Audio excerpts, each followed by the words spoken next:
In the heart of DC, Jasmine Crockett drops a revelation. $130,000 funneled through a shell company, a secret oil deal, and a vote that sold out the nation. Marjorie Taylor Greene's empire begins to crumble.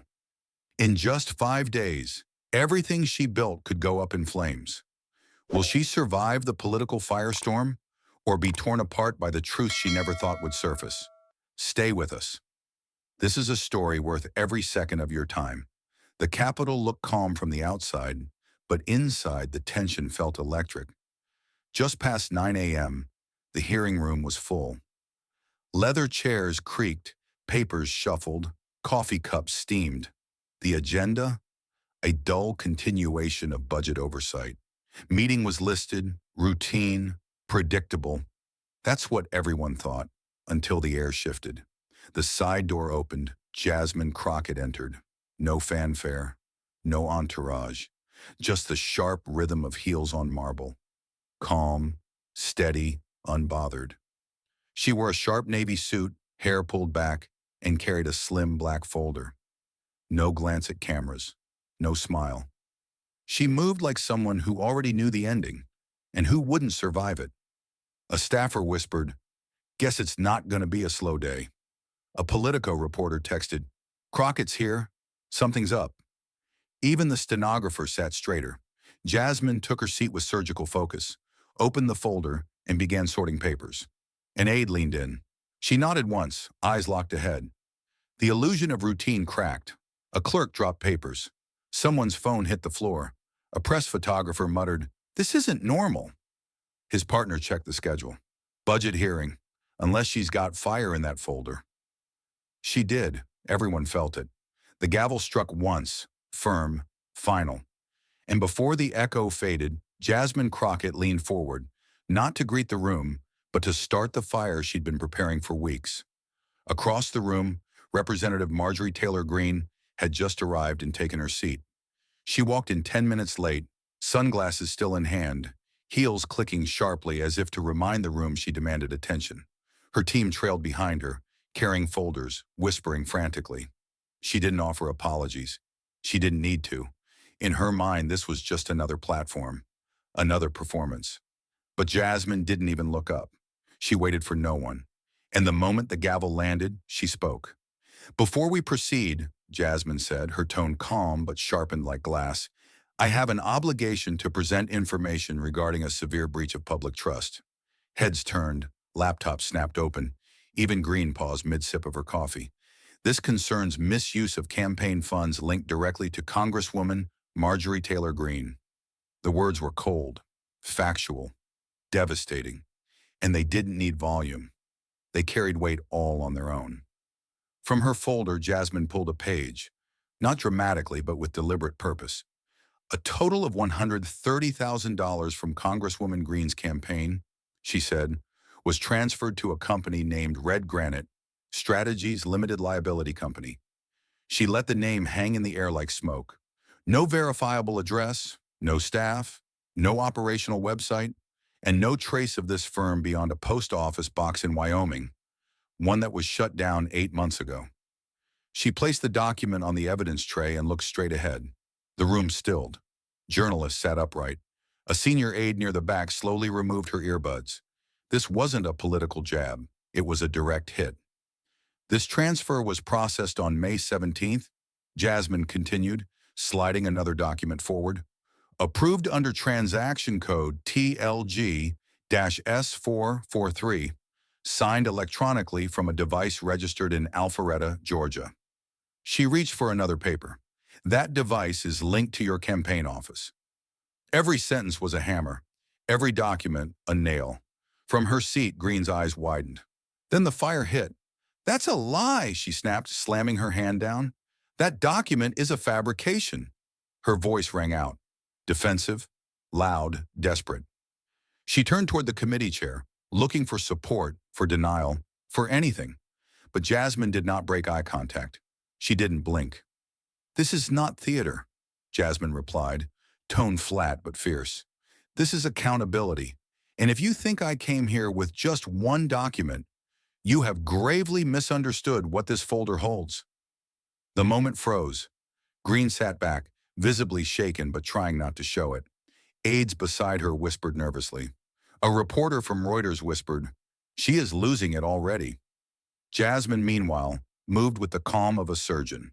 No hesitation, no need for noise. She placed a full stack of documents on the tray. Color-coded, time-stamped, cross-verified. "This one is from your campaign treasurer," she said, tapping one. "This one is the amended filing submitted after our inquiry." Another page. "And this?" Jasmine held up the final document, the most damning of all. "This is the one you hoped no one would find." A silence heavier than the marble columns settled over the room. Phones stopped buzzing. No one coughed. No one whispered. Not even the stenographer moved. The atmosphere was no longer tense. It was suffocating. And in that silence, Jasmine Crockett simply said, "I'm just getting started." The tension hadn't even begun to settle when Jasmine Crockett turned another page. Not rushed, not dramatic, but with the precision of someone who knew the next strike would not just damage, but devastate. She retrieved a slim packet with a clipped photo and laid it gently on the evidence tray. The screen behind her illuminated the same image. Representative Marjorie Taylor Greene stepping off a private aircraft in northern Idaho. The scene was captured in daylight, crystal clear. Her designer sunglasses catching the mountain light, a shawl draped over her shoulders, two men flanking her in tailored suits. The room leaned forward. Jasmine's tone remained calm, but it cut through the silence like a razor. "This is a record of a private charter flight to Coeur d'Alene, Idaho," she said, "booked through a luxury aviation firm headquartered in Arizona. The total cost, including pre-boarding concierge service and onboard staff, was $19,200 United States dollars." Before anyone could react, she dropped the invoice beside the photo. "Payment was issued from an auxiliary holding account affiliated with Representative Greene's fundraising committee," Jasmine continued. "This account was not disclosed in the Congresswoman's most recent financial filings, nor in any prior quarterly submissions." Her eyes did not leave the paper. When questioned by members of the press, her office responded, and I quote, "There was no relevant travel to report." The direct quote hovered like a guilty whisper that refused to die. Jasmine flipped to the next page, a multi-day itinerary from a secluded resort nestled deep in the Selkirk Mountains. The destination, she said, was a high-end wellness lodge with a history of closed-door political retreats and private donor gatherings. Package rates at this resort started over $4,000 per day. She pointed to a line item highlighted in red. This specific stay included a custom privacy package. No staff names recorded, no press access, no digital tracking, and guaranteed non-disclosure for all corporate clients. A beat passed. The visit occurred less than 72 hours after Representative Greene voted to delay environmental reform legislation that would have restricted private land sales in protected forest zones. At the witness table, Marjorie Taylor Greene shifted. Her jaw tightened. Her hand pressed flat against the desk. But Jasmine was already unfolding the next layer. No louder, no faster, just more deadly. "I will now read into the record excerpts from two recorded telephone conversations," Jasmine stated, placing a new transcript beside the documents. "Between a senior staff member in Representative Greene's office and an external financial consultant." Her hand hovered over the audio console for only a moment before pressing play. The chamber went still. The first voice crackled through. Male, urgent, deliberate. "We are going to route it through the Secondary Political Action Committee first, then shift it into a family trust account. That way it will not flag under direct asset transfer." The effect was immediate. Not outrage, paralysis. Several members of the committee instinctively leaned forward, while others went completely still, eyes darting between the transcript and the screen. Jasmine looked up slowly. That call was recorded on March 29th. The trust account, according to federal tax records and financial filings, is registered to the brother-in-law of Representative Greene. Before anyone could breathe, she pressed play again. This time the voice was smoother, more clinical, almost bored. "The Florida property is ready for closing. The wire has to hit before Friday, or we lose the deal. You are sure there are no flags?" Jasmine stopped the tape mid-sentence. She reached for another page, a wire confirmation slip. The transaction was completed 48 hours later, she said, eyes locked on the document. The property in question is a beachfront residence in Sarasota, Florida. 4 bedrooms, private access to the coast, purchased for 982,000 United States dollars. The sound of fingers on keyboard stopped. One reporter muttered under her breath, "She is walking them into a corner." Representative Green's attorney leaned in again. Now VC, Jasmine remained composed. "This is not about private luxury," she said, "nor is it about clerical error. This is a pattern, a deliberate transfer of political funds into real estate assets through family intermediaries and shielded trusts." She tapped the transcript once, not for flair, but like a judge closing a verdict. "This is not an oversight, it is a blueprint, and the recording proves it." The recording had barely ended when Jasmine pulled out another folder. This time, one that carried a name tied directly to the money. She placed the document on the evidence tray and looked straight at the room. Her voice was steady, clear, and sharp. "The person who received the money is not a stranger, not a random donor, and not an outsider. It is Nathaniel Everett, the brother-in-law of Representative Marjorie Taylor Greene." The words hit hard. People in the room shifted in their seats. A few gasps could be heard. Jasmine did not stop. She held up the paper. "And Nathaniel Everett is not just a private citizen. He runs a real company." She slid forward the first document, stamped with the seal of the Georgia Secretary of State. "This is the official registration of Everett Financial Holdings, Incorporated, based in Valdosta, Georgia. Director, Nathaniel Everett. Date formed, June 23rd. Type of business, property purchases and managing family trusts." She laid it down firmly. "This is not speculation. This is on record. It is filed with the state. It carries his signature." Next, she pulled out a larger packet filled with charts and figures. "This is the financial history of Everett Financial Holdings. In the 3 months after the Sarasota property was bought, the company received 675,000 United States dollars in deposits." She pointed to the list of numbers. "The money came from 3 separate donor accounts tied to political campaigns. All 3 campaigns are now under early federal review. The amounts were split up into smaller pieces, so they stayed just under the level that would normally trigger a disclosure." The air in the chamber grew heavier. Reporters wrote frantically. Some committee members sat in silence, staring at the papers. Marjorie Taylor Greene did not speak. She kept her eyes fixed forward, her hand pressed against her face, her attorney leaning in quietly but unable to object. Finally, Jasmine placed one more document on the tray. It was printed on thick paper with a red stamp that read, "Internal use only," she spoke firmly. "This is a banking fraud investigation report from October of last year. It was prepared by a regional compliance office. The subject, Everett Financial Holdings. The allegation, moving political money through company accounts tied to Representative Greene's family." She tapped the page. The findings were clear. The trail was there, but the report was buried before it could reach federal investigators. The room fell into complete silence. Even the sound of pens stopped. All eyes were on Jasmine as she leaned toward the microphone. "The truth was never lost," she said. "It was hidden." And at that moment, the silence was not just shock. It was fear. The silence after Jasmine's last revelation had not yet lifted when she drew out another folder. This one thicker, stamped with travel itineraries, receipts, and expense reports that could strip away any remaining illusion of innocence. Jasmine stood her ground, her expression unchanged, and held up the first sheet.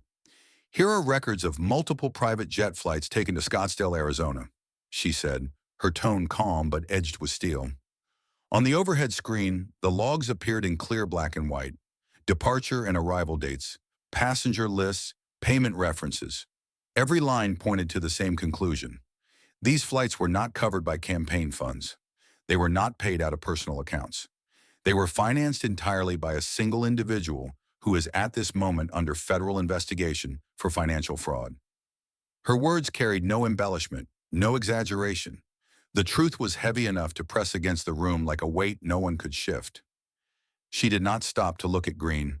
Instead, she pulled another stack of papers, each page stamped with hotel insignias and billing codes. Here are invoices from 3 separate luxury hotels in Scottsdale, she continued. Each stay was charged under the name of a registered lobbyist. These trips were never reported in the Congresswoman's financial disclosures. They were not filed with the House Ethics Office. They were never released to the public. She let the receipts slide one by one onto the tray, the sound of paper against wood echoing like a drumbeat of proof. The same lobbyist was actively lobbying for energy deregulation at the exact time these hotel stays occurred. That was when Representative Green erupted. She slammed her palm down onto the desk so hard it startled even her own aides. "This is a smear," she shouted, her voice jagged and trembling with rage. "This is nothing but lies." Her hand shot upward, pointing across the chamber. "You are twisting every single page." The chamber rippled with noise. Aides whispering to their members, reporters typing furiously, photographers firing off flashes. But Jasmine did not flinch. She did not even raise her eyes from the folder. She let the storm blow itself out while her hands calmly turned to the next document. "This is not twisting," Jasmine said at last, her voice steady, cutting through Green's shouting like glass breaking. She held up an itinerary, signed in Green's own handwriting. "This is verification." Green tried to protest again, louder this time, her words strained and furious. But Jasmine placed another page on the evidence tray. A lobbyist's expense report listing line-by-line costs for lodging, travel, and meals that matched perfectly with the hotel bills in front of the committee. The sound of the page falling onto the pile rang louder than Green's shouts. The room shifted again. Green's voice faltered, swallowed by the sheer mass of evidence piling higher and higher in plain view. No one interrupted. No one defended her. Every eye in the chamber fixed on Jasmine, not because she was louder, but because every document she placed down was louder than any outburst could ever be. The shouting had ended, but the silence that followed was even worse for Green. It was not calm. It was suffocating.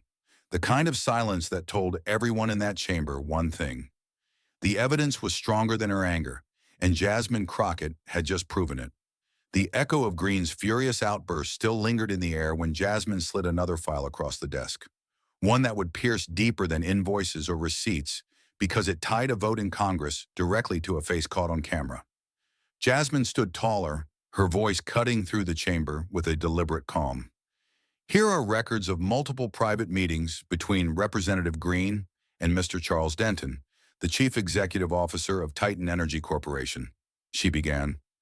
Her tone was not loud, but the clarity made every word feel like it struck against stone. These meetings took place immediately after Representative Green cast her vote against the Water Protection Reform Act, legislation designed to safeguard the drinking water of millions of Americans. She placed the first page on the tray. Names, dates, and travel details were highlighted in bold. The vote was cast on Tuesday. By Friday, she was meeting Mr. Denton in Scottsdale, Arizona. 2 weeks later, they met again in Palm Springs. Each location was underlined, each date undeniable. The reaction was instant. The weight of her words settled like concrete across the chamber. Jasmine reached for a remote and pressed a button. The screen behind her lit up with a full-color image. Green, poolside at a luxury resort, sunglasses on, a cocktail glass in her hand. Beside her, Mr. Denton sat in a pale linen suit, his posture relaxed, his attention fixed squarely on her. "This photograph," Jasmine explained, her hand steady as she pointed to the screen, was taken at a private retreat operated by Titan Energy Corporation. It appeared briefly on a resort gallery, then was scrubbed from the site within 24 hours. But the original was recovered from a cache server. Attempts to erase the image failed. She held up the printed version for the record. "They tried to bury it, but here it is." The chamber stirred. Reporters leaned forward, cameras snapped, staffers whispered under their breath. Green lunged toward her microphone, her face red, her voice sharp and cracking under the pressure. "That is a casual photo," she shouted. "It proves nothing about policy or votes." Her hand slammed the table, and the sound rang through the chamber like a challenge. She pointed a finger toward Jasmine, her words tumbling out faster, angrier. "You are twisting this into something it is not." But Jasmine did not flinch. She did not raise her voice. She waited until the shouting thinned into echoes, then spoke, each word colder than the last. What it proves, she said, holding the image steady, is presence. What it proves is access. And when a member of Congress votes against protections for clean water, then spends the weekend with the chief executive officer of the company that benefits from that vote, it demands explanation. She placed the photo onto the evidence pile with a finality that made the sound louder than any protest. The silence that followed was heavy, but Jasmine was not finished. She pulled out an enlarged copy of the same image, this time zoomed closer. The projection filled the screen, Green and Denton leaning in, speaking quietly, their expressions intent. "The people you represent," Jasmine said firmly, her eyes fixed on Green, "do not sit in that chair. But he does, and that is the problem." No one moved. The weight of the photo pressed down on every person in the chamber. It was not just another receipt, not another log. It was proof of proximity, proof of conversation, proof of power exchanged where the public could not see. And the silence that followed was not merely shock. It was the quiet recognition that the line between Green's vote and Denton's interest was no longer invisible. Jasmine Crockett had just drawn it in black ink for all to see. The image of Representative Green sitting beside the oil executive still lingered on the screen, cold and undeniable, when she finally erupted. Not in defense, but in desperation, as if volume could drown out what evidence had already made clear. "This is a witch hunt," Representative Green shouted, her voice sharp and rising with every word. She stood halfway from her chair, hand clenched into a fist, slamming the table so hard that even the official stenographer flinched. "This is nothing more than a political attack, staged and scripted to destroy me." Her gaze darted from committee member to committee member, searching for someone, anyone, to echo her outrage. "You twist documents, you drag names, you fabricate conspiracies. You will not take me down with lies." But her voice, though loud, seemed to fall flat in the weight of what had already been said. The chamber was not moved. It was watching. Representative Jasmine Crockett did not respond right away. She did not need to. She waited. Waited until the last syllable of Representative Green's tirade had faded, until the room had fully digested her rage. Then reached down and opened the next file without a single word. The contrast between fury and control was jarring. Representative Crockett's tone, when she finally spoke, was calm, precise, and unshakable. "This is not a witch hunt," she said. "This is evidence." She lifted a document bearing the official seal of the Georgia Secretary of State. After Representative Green voted against the Residential Leasing Reform Act, a bill intended to limit predatory rental practices and protect low-income tenants, she authorized the creation of a shell company. She paused, letting the words breathe. Then, with deliberate movement, she laid the document on the tray. The company is called Liberty Asset Management. It was incorporated 3 days after the vote. Representative Crockett lifted another document. This one, a ledger. And it began receiving direct deposits from political action committees linked to real estate lobbying networks. Less than a week later, her finger tapped the line item, the date, the amount, the sender. This was not random. This was not delayed. This was a transaction, and the timing is everything. Gasps broke the stillness. Reporters looked up from their laptops. One aide in the back of the room whispered, "Dear God." Representative Green's jaw twitched. She tried to speak, but nothing came. Her hands hovered, not knowing where to land. On her chair, her notes, her microphone. She opened her mouth, but all that escaped was a quiet, broken, This is false. It is fabricated." But no one answered her, because no one had to. Representative Crockett continued without raising her voice. "Here is the company's founding paperwork. Here is the appointment of the director, a longtime financial associate of Representative Green's campaign team." She laid out each page slowly, methodically, as if reconstructing the path brick by brick. "Here is the list of political action committee deposits, with matching donor identification numbers and timestamps within 72 hours of her vote." Her voice remained level, but the force behind it was relentless. "You can call it a coincidence, but you cannot erase the trail. It is here, and it is real." Representative Green's breathing was now shallow, her hands visibly shaking as she tried to organize a stack of loose papers that had nothing to do with what was being shown. Her earlier fire was gone, not extinguished, but drowned. Each time she looked up, she met eyes that no longer saw a fighter. They saw someone cornered. Then slowly Representative Crockett closed the folder, tapped it once with her palm, and leaned slightly into the microphone. She did not raise her voice. She did not have to. The silence had already chosen sides. As Jasmine Crockett closed the final folder and leaned back in her seat, the hearing room remained silent. But beyond those walls, the storm had already been unleashed. And it was no longer just political, it was viral. Within 20 minutes of adjournment, the footage began flooding across digital platforms with the force of a dam breaking. It was not just the full-length broadcast. It was what people chose to cut, and how they chose to cut it, that set the internet on fire. A 15-second clip of Jasmine sliding the final document across the tray, eyes locked on Green, became an instant meme titled "The Folder Drop." Another looped Green's jaw dropping as the oil executive photo appeared behind her, paired with a caption that simply read, "Caught." Across Reddit, Telegram, and YouTube Shorts, the videos multiplied, faster than news outlets could frame a headline. Each new post captured a different moment. The gavel slam, the quote, "This is not a witch hunt," the moment Green tried to speak and failed. Every pause became a punchline, every still frame, a symbol. But the reaction was not limited to jokes and reactions. It deepened. On Twitter and live forums, independent researchers and political analysts, some of whom had never shown support for Jasmine before, began to pick through the documents she revealed. Frame by frame, they paused the video. Document by document, they transcribed, matched, and fact-checked.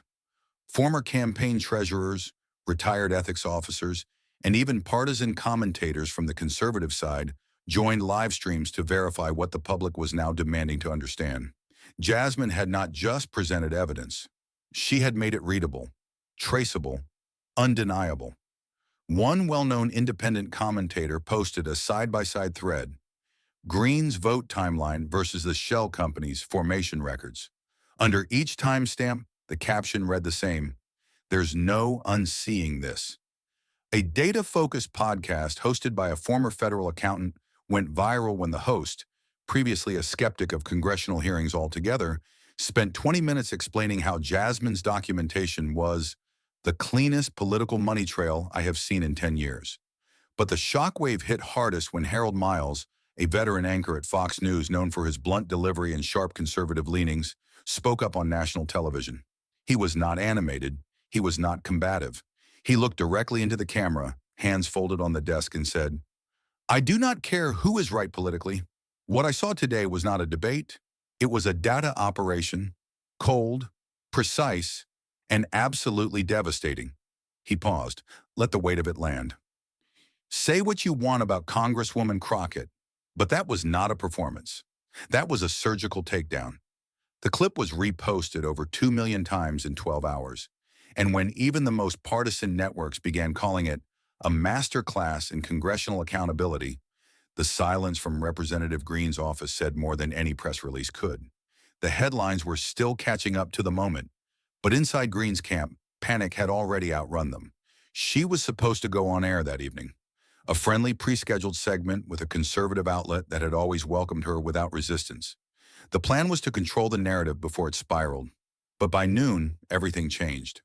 Without warning, her team began contacting every network, every podcast, every host she had ever trusted. The message was short and identical. Representative Green will no longer be available. First it was One America News, then Newsmax, then the smaller, safer circles. Regional hosts, pre-taped interviews, anything that might offer a lifeline. All of it vanished. Producers were left in silence. One anchor texted another, "She's gone dark." And it was not just fear, it was strategy collapsing. The kind of silence that comes when no spin can survive the weight of receipts. Inside Green's own office, staffers stopped speaking to one another. The phone kept ringing, but fewer and fewer people answered. Her digital director locked down her social media comments, then disabled replies altogether. Campaign consultants logged off. The press director muted all group chats. No one wanted to be the one to explain what was happening, mostly because no one could. But the leak came anyway. That afternoon, an internal email surfaced, written by a senior advisor who had been with Green since the early days of her campaign, someone who had defended her through scandal, outrage, and investigations. This time, though, he walked away. The email, now screenshotted and circulating on X and Telegram, was plain and brutal. She does not need another microphone. She needs a lawyer. The subject line read, "Final advice." The tone was dry, professional, but filled with the unmistakable weight of someone who had finally reached their limit. Within hours, it had gone viral, not because it was long, but because it was true. It hit the staff like a hammer. Junior aides panicked. A scheduler called out sick. The communications team went silent. One staffer who had just started the week before asked a colleague in a whisper, "Should I delete the photo of me with her on Instagram?" No one answered. No one wanted to say yes out loud. And then came the donors. The first email came from a finance committee backer in Nevada. No public statement, just a formal withdrawal of support. Clear, cold, and legally airtight. The next was a campaign bundler in Florida. The third was a Texas-based real estate magnate who had given over $200,000 across 2 election cycles. But he did not just walk away. He made it public. On his LinkedIn page, usually reserved for speaking engagements and posts about market optimism, he wrote only one sentence: "I do not support shady behavior in any form. Integrity matters more than influence." No hashtags, no names. But everyone knew. It was shared over 100,000 times by the end of the night. His quote ended up on stickers, posters, and Twitter bios. It became a warning to others. Stay quiet and you're next. The campaign's finance director tried to plug the holes, but the bleeding was already visible. Green's war chest, once a fortress, was beginning to crack. Staffers stopped talking about strategy. They started whispering about lawyers. But it was what happened behind closed doors that would tell the real story. Inside a secure briefing room on the 3rd floor of her district headquarters, a space her team jokingly referred to as the bunker, Green called a meeting. Only senior staff were invited. Phones were left outside. The door was locked. She entered late, holding a printed copy of the Oversight Committee transcript in one hand and a redacted dossier from the ethics team in the other. She did not sit. She threw the transcript onto the center of the table with such force that pages flew off in both directions. Some slid to the floor, one stuck against the wall. The room went silent, the kind of stillness that feels like waiting for something to break. Her hands were shaking.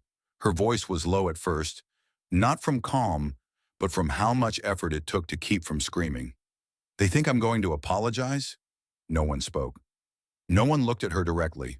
A few glanced at one another, uncertain. Her breathing was sharp, uneven.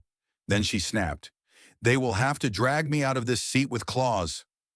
The words shot through the room like a threat. One aide flinched. Another shifted in her chair but said nothing. Someone's pen rolled off the edge of the table and clattered to the floor. No one bent down to pick it up. The staff sat frozen, not in loyalty, not in shock, but in silent calculation. The moment was too far gone. Jasmine's evidence was now everywhere. The image of Green beside the oil executive had been printed on protest signs outside. The phrase, "This is a transaction," had been turned into T-shirts. They all knew what was coming, but none of them were willing to say it first. Green paced. She ran her fingers through her hair, stared down at the documents like she could erase them just by glaring. No one dared offer advice. The last person who had done that leaked the truth, and the internet had turned him into a whistleblower. Finally, she stopped moving. Her shoulders dropped, but not in surrender, in exhaustion. She looked around the room one last time. No fire, no rallying speech, just silence. And in that silence, for the first time, Representative Marjorie Taylor Greene looked like someone who had finally realized the weight of her own story and how little control she still had over it. The air had barely cleared from the last political explosion. Yet something in the way Jasmine Crockett entered the house that morning said this wasn't over. Not by a long shot. 1 week had passed since her previous takedown of Marjorie Taylor Greene, but the silence that followed hadn't brought resolution. It had only ripened the storm. And Jasmine didn't come to make noise this time. She came to finish what she started. Her steps were measured, deliberate. There was no fanfare, no crowd-pleasing smirk. Just a quiet precision that turned heads the moment she entered. Cameras, once tired of daily procedure, angled back toward her. Lawmakers stopped mid-conversation. Even her harshest critics leaned slightly forward, unsure if this was an encore or an execution. She did not stall. She approached the lectern with the kind of stillness that made people sit up straighter. From her briefcase, she pulled out a thin black folder, unmarked, but humming with tension. Her eyes scanned the chamber, resting briefly on every aisle. And then, without raising her voice, she spoke. "I've verified the authenticity, and this will make the last round look like a prelude." No one breathed. The sentence echoed like a starting gun fired in a locked room. The energy in the chamber changed instantly. It wasn't anticipation, it was dread. A slow, creeping sense that something irreversible was about to happen. Some looked confused. Others looked terrified. Everyone listened. Jasmine opened the folder. There were no dramatic flourishes, no raised eyebrows, just the steady reveal of raw, volatile truth. Inside were documents from Barrow and Price, a financial consulting firm with a reputation for discretion, and a client list buried under layers of shell corporations. What Jasmine held was a leaked internal memorandum, a damning expose that sliced through every facade Marjorie Taylor Greene had tried to protect. The document detailed an illicit agreement. Greene had allegedly engaged in undisclosed lobbying activity, offering behind-the-scenes support for amendments to federal environmental legislation. In exchange, she had secured commitments from private donors and interests who stood to gain billions if those regulations were relaxed. But Jasmine wasn't done. She turned to the next page, a printed schedule of private meetings. The locations were subtle: hotel conference rooms, private dining areas, office suites under aliases. Names were blacked out, except for the initials of one attendee that kept repeating MTG. Then came the briefing memos, internal summaries that laid out precisely what benefits Greene would receive if the legislation shifted in her favor. Stock tips, private access to energy portfolios, a possible board seat post-tenure, and finally, the fuse, a false congressional disclosure form, signed and filed by Greene, stating she had no financial entanglements with any entity lobbying on environmental matters. The chamber stirred. Even before Jasmine turned the form toward the cameras, the implications rippled like a jolt through the room. A few aides froze in place. One Republican whispered something to their seatmate and quietly exited. But Jasmine remained still, her hands resting on the folder as if it were holding a loaded weapon. From the Republican side, a voice finally broke through the tension. A congressman from Kentucky, trying too hard to sound composed, asked, "Are you sure that's her actual signature?" Jasmine didn't blink. She did not raise her tone.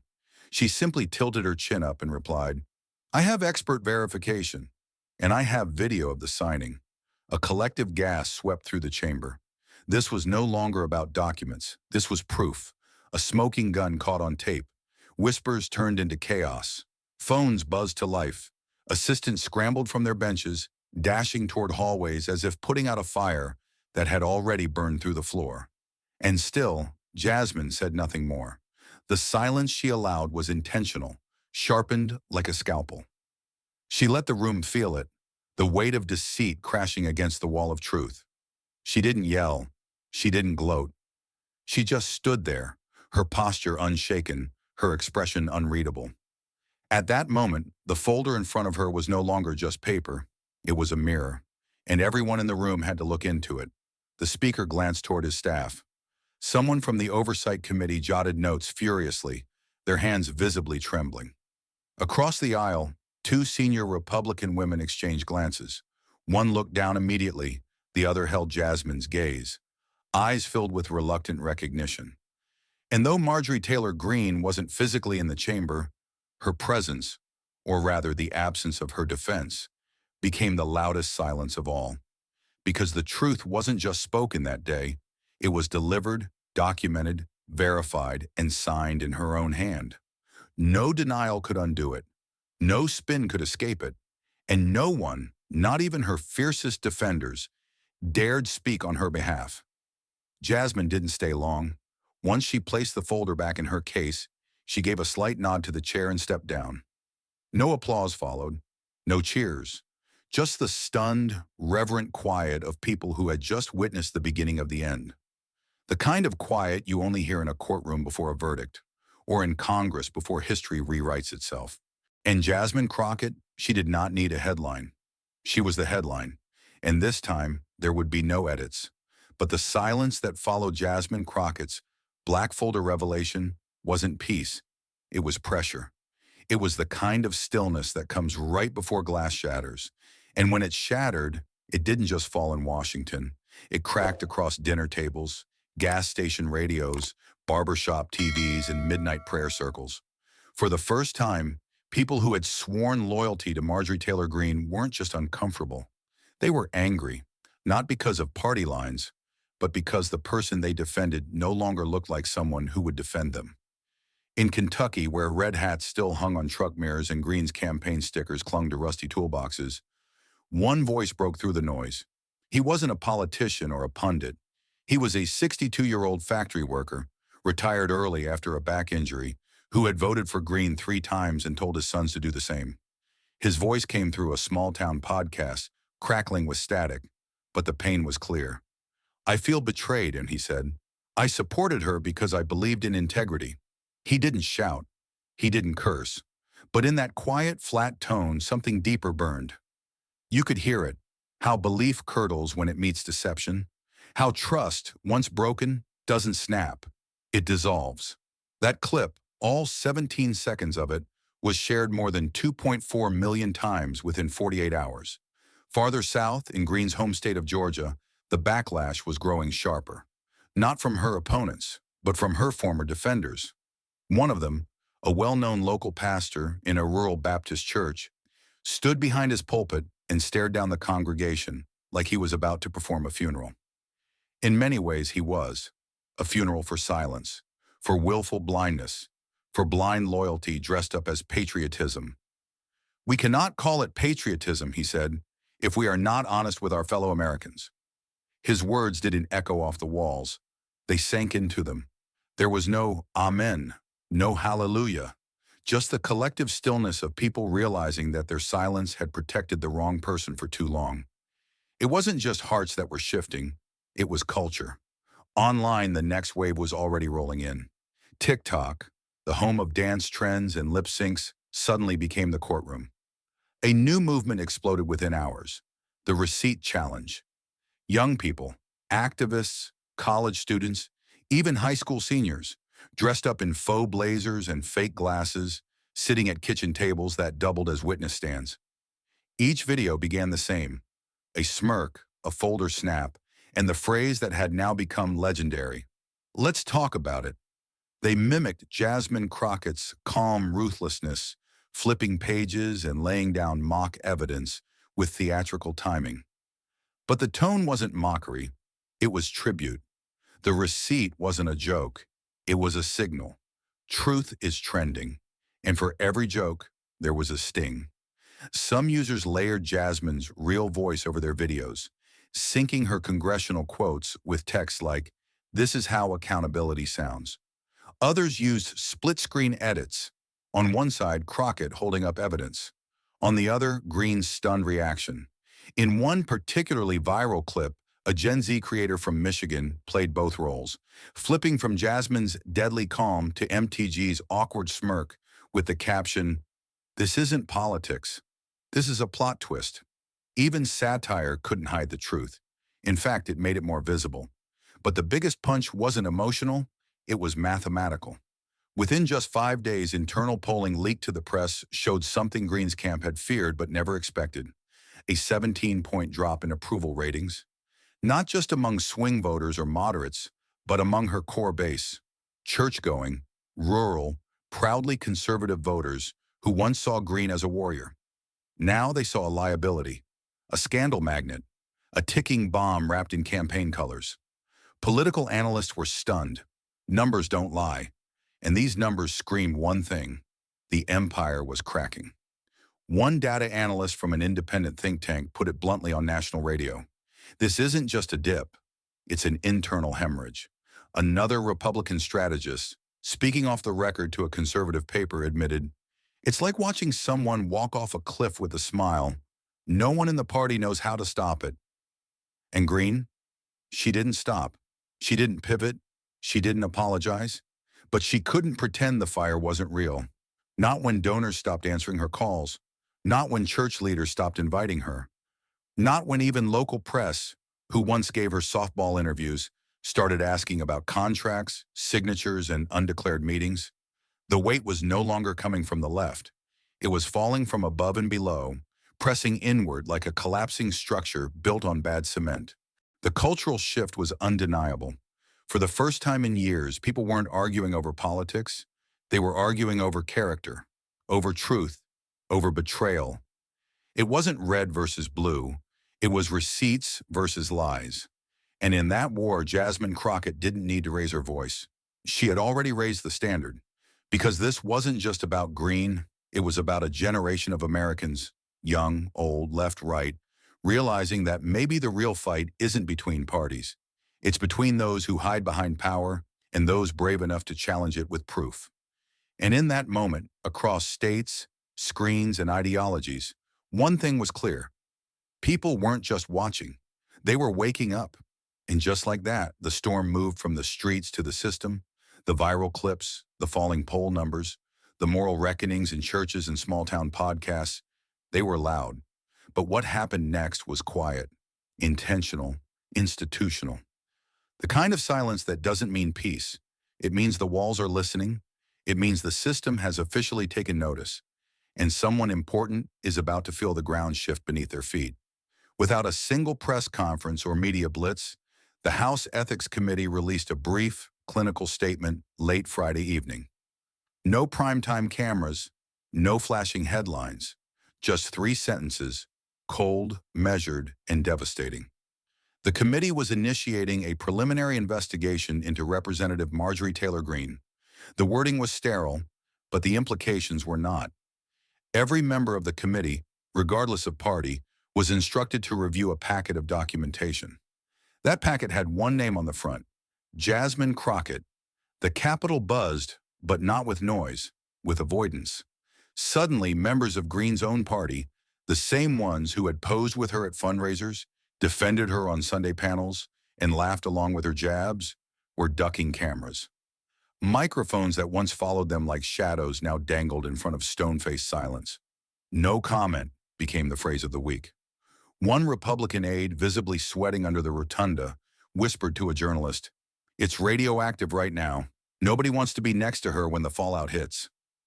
Behind closed doors, the panic grew louder than any protest chant. Greene's inner circle had shrunk. Her usual army of defenders had gone quiet, retreating into legal counsel and closed-door strategy sessions. The woman who once stormed hallways with headlines in her fists was now sitting in her private office, with the lights dimmed and the blinds half closed, staring at the single folder on her desk. Not the original one Jasmine dropped, the copy her lawyers handed her, the one labeled "Conflict of Interest," "Internal Lobby Contract Evidence," "Barrow and Price." The air in the room was thick, too thick for bravado. She glanced at her attorney, not her campaign fixer, her real lawyer, the one they only called when things went from messy to criminal. Her fingers tapped against the desk like she was trying to drum out a rhythm she could control. She couldn't. She finally broke the silence, voice low and sharp. "How much of a chance do I have?" The lawyer didn't flinch. He had seen the evidence. All of it. The signature confirmation, the time-stamped meeting logs, the footage. He took a breath and gave her the kind of answer no one wants to hear in their own office. "With a file this solid," he said, pausing just long enough to twist the knife, "if you're lucky, you'll just lose your seat." The words didn't echo. They landed like a verdict. Outside that office, the machinery of accountability was turning. Slowly. But it was turning. Members of the Ethics Committee, some of whom had publicly distanced themselves from MTG in the past, now had no choice but to confront her in private. One by one, they sat down with their copies of the folder. Some read it with curiosity, others with dread, a few with satisfaction. Because what was inside wasn't just a smoking gun. It was an entire arsenal of rot. Hidden meetings, undisclosed gifts, misrepresented filings, a clear paper trail from Green's signature to policy rewrites that benefited exactly one group, her undisclosed financial backers. One Democratic committee member reportedly murmured to an aide after reviewing it, "She didn't just blur the line, she bulldozed it." And for the Republicans on that committee, the ones who had tried to hold the moral high ground, it was worse, because Green had dragged them to the edge of the cliff and now expected them to look away. Some couldn't. One conservative representative from Arizona, known for staying out of internal drama, was overheard saying in the elevator, "This isn't about party. It's about whether we still have a spine." Green, meanwhile, tried to maintain appearances. She showed up to committee hearings in bold colors and stony expressions, but gone was the swagger. Gone was the loud mouth that once made headlines by the hour. Now she avoided eye contact. Now she left the chamber as soon as votes were cast. Even the Capitol cafeteria, once her playground for political posturing, now felt like enemy territory. Staffers scattered when she entered. Conversation stopped mid-sentence. Nobody wanted to be seen eating next to a political corpse. Her office, once a hub of movement and noise, was quiet too. One longtime aide had already submitted their resignation. Another stopped wearing campaign pins altogether. The hallway that used to echo with laughter now felt like a waiting room for something worse. Meanwhile, Jasmine Crockett, she said nothing. No victory lap, no press tour, just silence and the quiet clank of justice doing its job. Because Crockett knew something MTG never understood. Sometimes the loudest power is proof. Sometimes you do not need to yell to shake the floor. You just let the truth walk in, take a seat, and speak for itself. Back inside Green's office, her lawyer stood, gently closing the folder after a long silence. He didn't offer reassurance, just facts. "You need to prepare," he said. She looked up. Her voice cracked, but her pride wouldn't. "Prepare for what?" He met her gaze without blinking. "The committee hasn't even voted yet, but they will, and when they do..." He didn't finish the sentence. He didn't have to, because in that moment, Green finally understood. This wasn't a scandal. It was a reckoning, and it had already begun. But as Washington exploded with headlines and speculation, Jasmine Crockett chose stillness. She didn't give interviews. She didn't show up on morning shows or network roundtables. Invitations poured in, MSNBC, CBS, even a last-minute slot on a primetime Sunday special. But Jasmine turned down every one of them. No press run, no curated segment, no lights, no stage. Not because she had nothing to say, but because she had already said what mattered. In the hearing, in the silence that followed, and in the eyes of every American who watched without blinking. What she left behind was a single message, posted quietly on her official website. No picture, no signature, just the truth in simple font. "I didn't expose anyone to get famous. I did it so the people could know who represents them." 3 sentences. That was it. But they moved like wildfire through places even she couldn't see. In Fort Worth, Texas, a town hall meeting was held inside a community gymnasium where the folding chairs outnumbered the fire code's comfort zone. People of every age, color, and background filled the space shoulder to shoulder, not to protest, not to riot, but to listen. A local councilman tried to moderate the event, but the microphone drifted into the hands of a quiet, silver-haired man in his 70s who stood up slowly and looked around the room before speaking. "It's been a long time," he said, voice trembling slightly but rising with every word, "since I've seen someone tell the truth without needing to shout it." The room didn't cheer. It paused. That kind of honesty doesn't beg for applause. It commands stillness. Some nodded. Others wiped their faces. And then together, the crowd clapped. Not for drama, but for something they all thought politics had forgotten. Dignity. Elsewhere, the moment took root in quieter places. In a high school in Georgia, A social studies teacher erased the day's agenda from the board and replaced it with a quote from Jasmine. The class of juniors stared up at the words. "What does it mean to represent people who can't speak back?" the teacher asked, not as a test, but as a challenge. A boy in the front row shifted uncomfortably.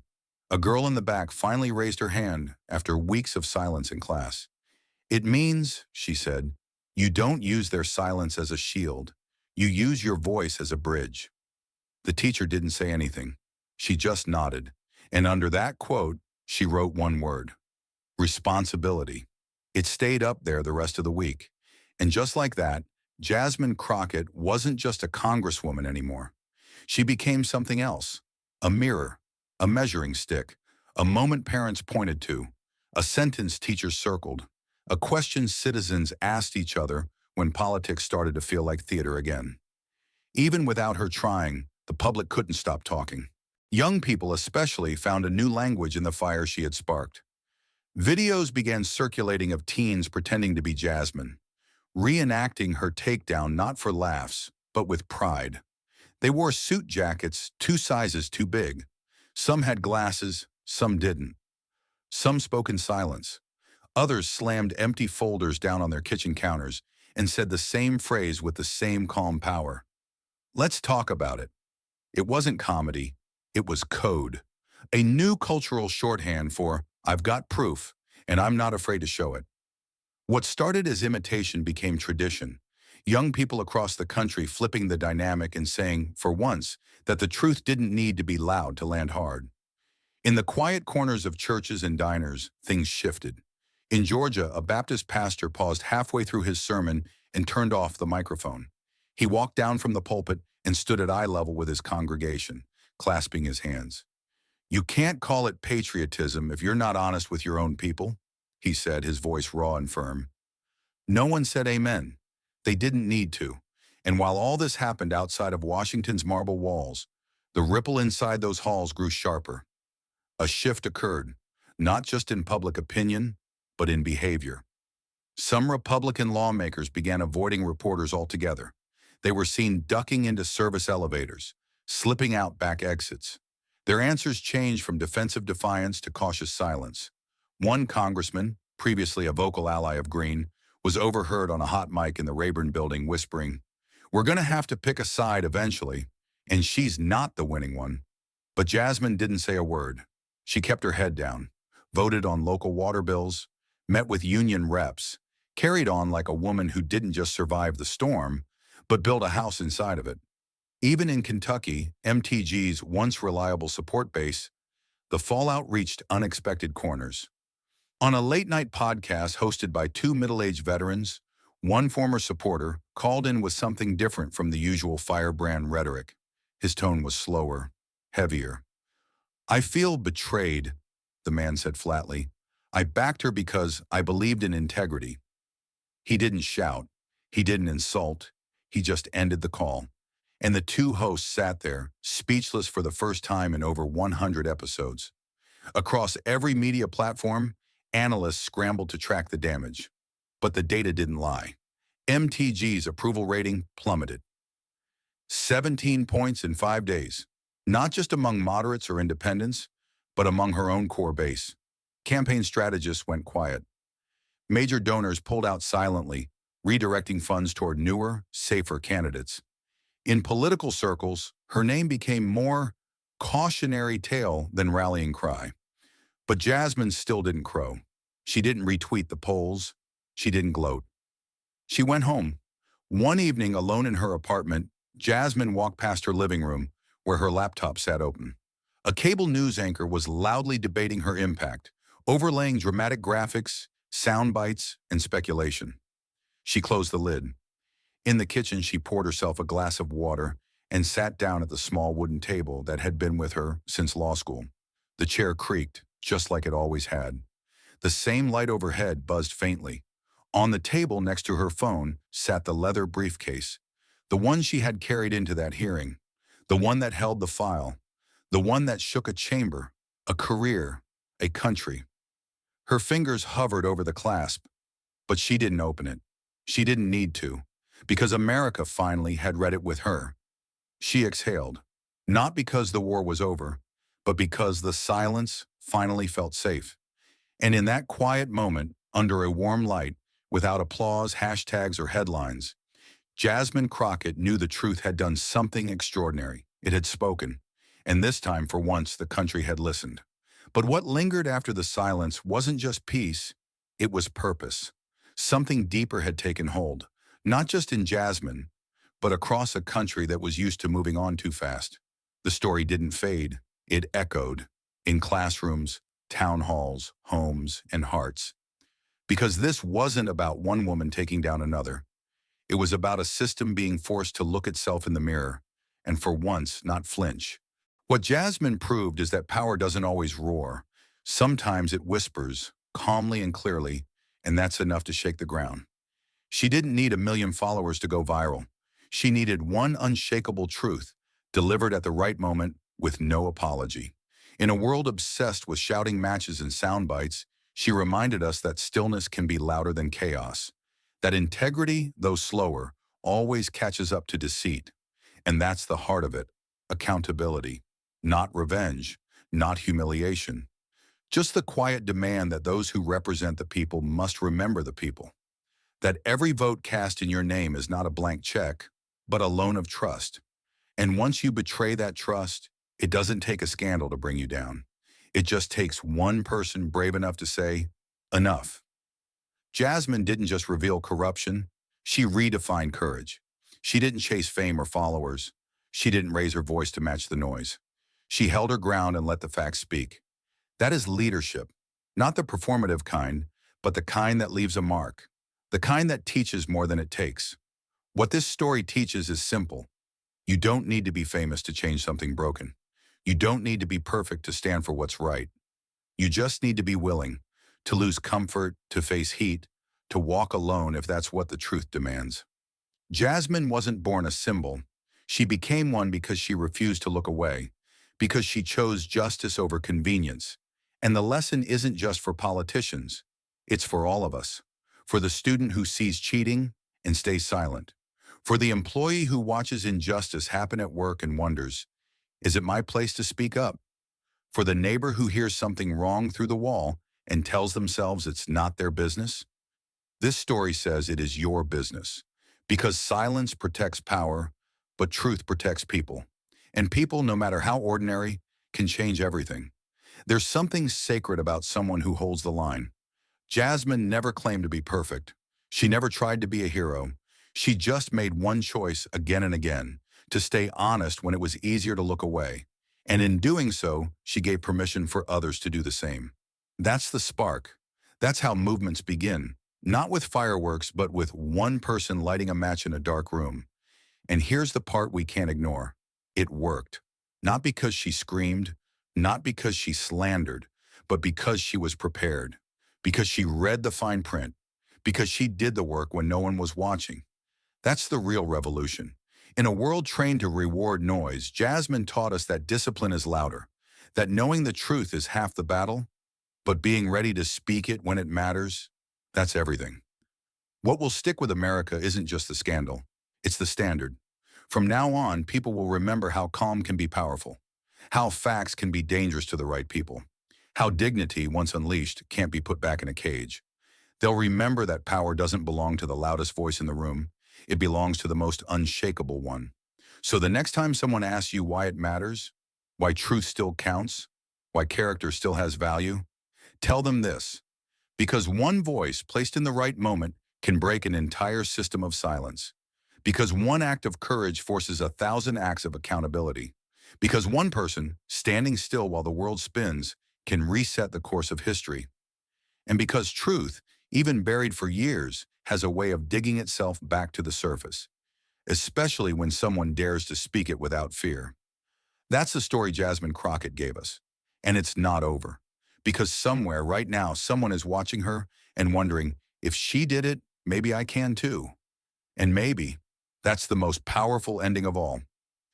Thank you for watching until this moment and for standing with us on this journey for justice. Your support means everything. Like, subscribe, and turn on notifications so you never miss what's next. And we'd love to hear your thoughts. Leave a comment below and let us know what moved you most in this story. Together, our voices make a difference.